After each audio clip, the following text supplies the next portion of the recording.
C'est la théorie sur les angles de deuxième année. Il faut la connaître pour réussir les exercices complexes du CE1D. On a d'abord un rappel de primaire. Vous voyez ici 3 quadrilatères. À chaque fois qu'on a un quadrilatère, la somme des amplitudes des angles intérieurs vaut 360 degrés. Plus particulièrement, chez les parallélogrammes et les losanges, les angles opposés sont de même amplitude. Donc, si je prends le parallélogramme ici, si l'angle ici mesure 104 degrés, son angle opposé mesure aussi 104 degrés. Il y a les triangles particuliers. Celui-ci est un triangle isocèle car il a 2 côtés de même longueur. Un triangle isocèle a 2 angles à la base de même amplitude. Dans ce cas-ci, le C a la même amplitude que le B. Voici un triangle équilatéral. Équilatéral, ça veut dire 3 côtés de même longueur. Il a 3 côtés de même longueur, donc il a 3 angles de même amplitude. Ce sera toujours 60 degrés.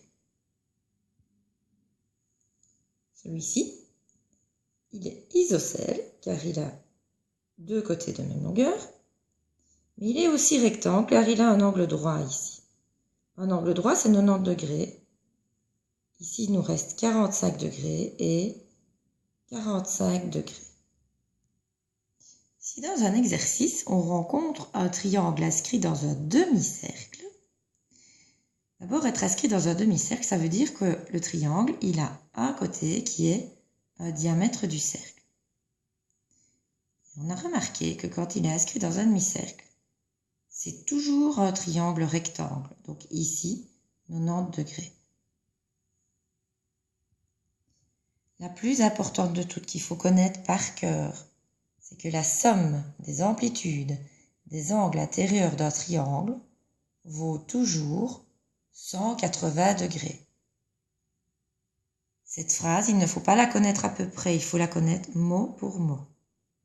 La somme des amplitudes des angles intérieurs d'un triangle vaut toujours 180 degrés. Ces deux-ci, le 1,1 et le 1,2, sont des angles opposés par le sommet, car les côtés de l'un sont le prolongement des côtés de l'autre. Il y a des angles opposés par le sommet, ils ont toujours la même amplitude. Donc si j'ai 25 degrés ici, je vais avoir 25 degrés ici. Ceux-ci, ils forment un angle droit. Ce sont des angles complémentaires. Si celui-ci mesure 60 degrés, son complément va mesurer 30 degrés, car 60 plus 30 égale 90.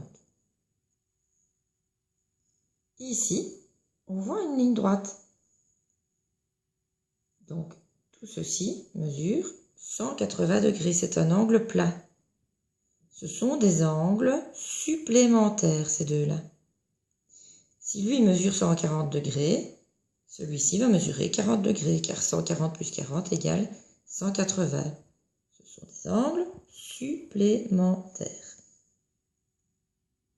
Voilà la matière de deuxième année.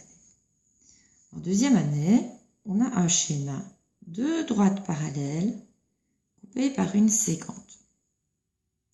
Elles forment des angles.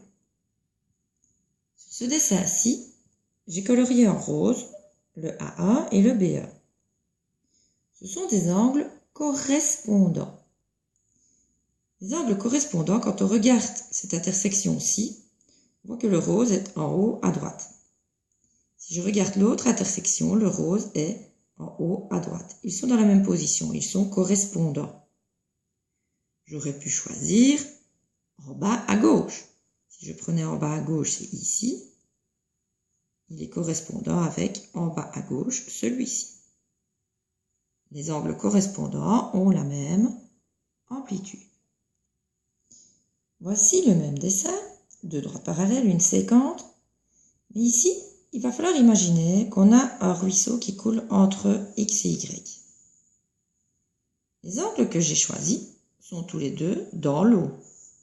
Ils sont à l'intérieur de l'eau. Ce sont des angles alternes, internes, intérieurs de l'eau.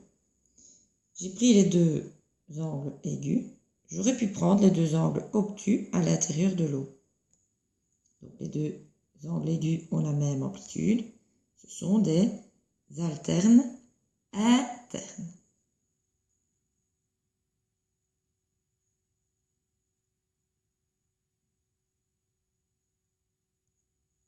Nous revoici face au même schéma.